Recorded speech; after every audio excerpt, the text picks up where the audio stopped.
સમાચારમાં આગળ વાત કરીએ બનાસકાંઠાના હળા તાલુકામાં કરા સાથે ધોધમાર વરસાદ બપોર બાદ કાળા ડિબાંગ વાદળો સાથે વરસાદ પડ્યો વાતાવરણમાં પલટા બાદ પવન સાથે બરફના કરા પડ્યા બપોર બાદ ધોધમાર વરસાદની શરૂઆત થઈ ભારે ઉકળાટ બાદ વરસાદ વરસતા ઠંડક પ્રસરી ખેડૂતોને ઊભા પાકને લઈ નુકસાનીનો ભય તો હળાદમાં ધોધમાર વરસાદ એકાએક તૂટી પડ્યો હતો કરા સાથે ધોધમાર વરસાદ પડ્યો જો કે જે બફારો હતો તેનાથી સ્થાનિકોને રાહત મળી પરંતુ ધોધમાર અને તોફાની પવનના કારણે જે ખેડૂતો છે તેઓમાં ચિંતા વ્યાપી ગઈ ખેડૂતોને ઊભા પાકને લઈ નુકસાનીનો ભય વ્યાપી ગયો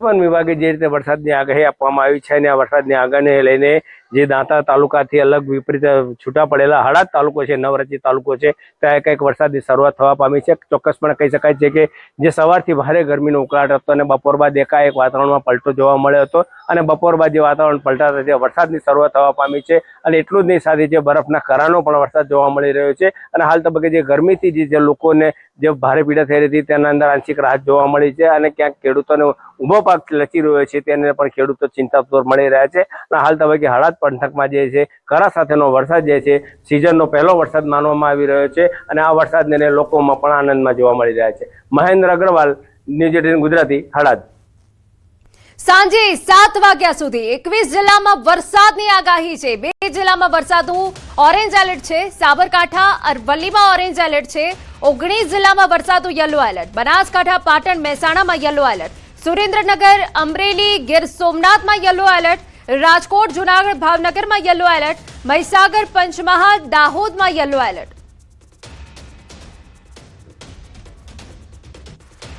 ઉત્તર ગુજરાતમાં કરા સાથે વરસાદ અંબાજી બાદ સાબરકાંઠા પંથકમાં પણ વરસાદ પોશીના વિસ્તારમાં કરા સાથે વરસાદ પોશીનામાં મોટા બરફના કરા પડ્યા ઉકળાટમાંથી લોકોને છુટકારો મળ્યો વરસાદ પડતા ખેડૂતોની ચિંતા વધી વધુ કેટલાક અપડેટ અમે આપને આપી દઈએ રાજ્યમાં ચોમાસાની તૈયારીને લઈ પ્રી મોન્સૂન બેઠક મુખ્ય સચિવ એમ.કે. દાસની અધ્યક્ષતામાં બેઠક યોજાઈ સ્વર્ણિમ સંકુલ 1ના તાપી હોલમાં બેઠક યોજાઈ ચોમાસા પૂર્વે વિવિધ વિભાગોની તૈયારીઓની થશે સમીક્ષા વરસાદી પરિસ્થિતિ અને આપત્તિ વ્યવસ્થાપન અંગે થશે ચર્ચા રાજ્યભરના વિભાગો સાથે સંકલન અંગે મહત્વપૂર્ણ માર્ગદર્શન અપાશે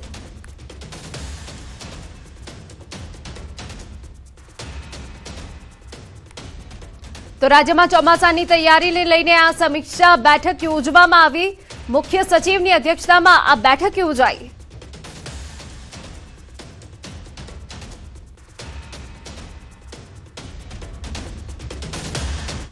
અને હવે સમાચારમાં આગળ વાત કરીએ પશુ ચોર ગેંગનો આતંક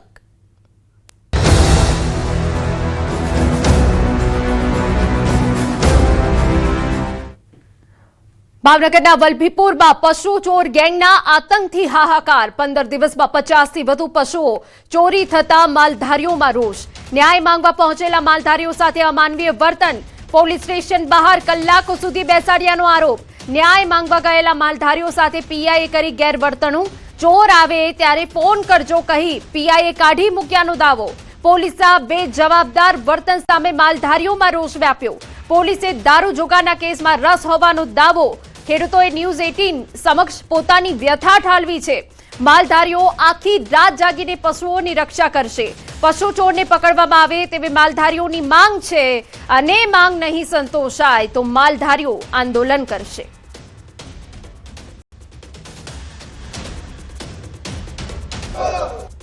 રોજ સોરાય છે ગાડીઓ આવે છે કોઈ હાથમાં આવતું નથી ને પોલીસ સ્ટેશને પહેલા જાણ કરેલી છે પણ હજી અત્યારે કોઈ તપાસ કરી અત્યાર સુધીમાં નથી હજી હાલમાં કોઈ પેટ્રોલિંગમાં અત્યાર સુધી કોઈ ગાડી સાહેબની આવી નથી આજે મેં હાટું આવેદન દેવા આવ્યા છે કે ભાઈ તમે તપાસ કરવાનું કે આ રોજ ગાડીઓ આવે છે રોજ ચોરી થાય માલ જાય છે અત્યાર સુધી 50 ટૂર ગયા તો અત્યાર સુધીમાં હજી કોઈ તપાસ કરવા રાતે ગાડી કોઈની પેટ્રોલિંગમાં આવી કીધું ભાઈ બધા બહાર બેસો હમણાં તમને બોલાવું છું 15-20 મિનિટથી વેઇટ કરી છે બધા સાહેબને હજી ટાઈમ નથી બોલાવ્યા નથી ક્યારે બોલાવી ખબર નથી 10 દિવસથી આ બધા ગામડામાં બનાવ હાલે છે આ ચોરીના પણ તો પણ એ લોકોને કોઈને આંટો મારવાની કે જોવા આવવાની કાંઈ નવરાય છે નહીં આ બધા દારૂના જુગારના અને એ બધા તોડપાણીના કેસો બધા પકડાય છે આમાં કેમ કોઈને રસ નથી કેમ આ વસ્તુ આ પશુપાલકો માણસો નથી 10 દિવસથી સવાર સુધી જાગે છે પશુપાલકો તો આનો જલ્દીથી જલ્દી નિરાકરણ આવે એવી અમારી માંગ છે અમારે ગયા આની ઓલા શનિવારે રાત્રે 2 અઢીના ગાળામાં એક પાડી 2-2.5 વર્ષની મારા વાડામાંથી ચોરાય.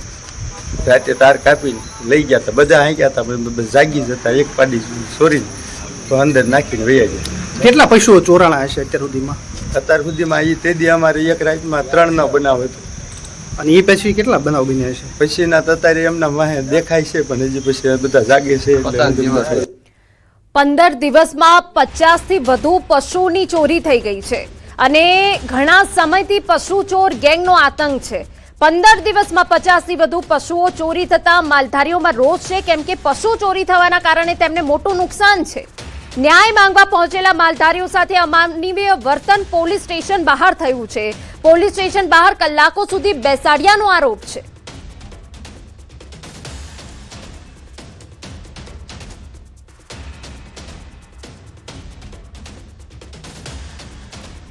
એમવી બલગરિયા સાહેબ પીઆઈ છે કે જેઓ આપણી સાથે જોડાઈ ગયા છે.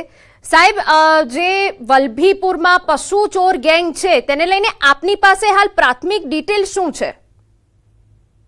એની અંદર 2 પશુની ચોરી થયેલી હતી. એના માટે 2 કમ્પ્લેન આવેલી હતી. એના માટે અમે ફરિયાદ લેવાની અને એ લોકોને ફરિયાદ આપવાની તજવીજ કરેલી. એ લોકો આવીને ગયેલા છે. એના સિવાય બીજું કોઈ ચોરી થયેલી નથી અને એ તપાસની અંદર ડિટેલ તપાસ હાલ ચાલુ છે અને લગભગ શોર્ટ ટાઈમની અંદર એના સુધી પહોંચી જશું. કેટલા ચોર પકડાયા એવી કોઈ વિગત છે? ના, એવું તો હાલ કહી ના શકીએ, પણ એની અંદર ડિટેલ તપાસ ચાલુ. સાહેબ, માલધારીઓ એવું કેમ કહે છે કે એમની સાથે અમાનવીય વર્તન થયું, પોલીસ સ્ટેશનની બહાર બેસાડી રાખ્યા? ના, પોલીસ સ્ટેશનની અંદર એ 10 મિનિટ સુધી બીજું કામ હતું, 10 મિનિટ સુધી બેસેલા છે. એના સિવાય કોઈ નથી. પોલીસ સ્ટેશન સીસીટીવી થી સજ્જ છે અને બધું બધાને સીસીટીવી ની અંદર બધું રેકોર્ડેડ છે, એટલે કોઈને એવી રીતે કઈ વર્તન થયેલું નથી. અને પોલીસ સ્ટેશનના સીસીટીવી ની અંદર એ બધું રેકોર્ડેડ છે ઓલરેડી. બિલકુલ.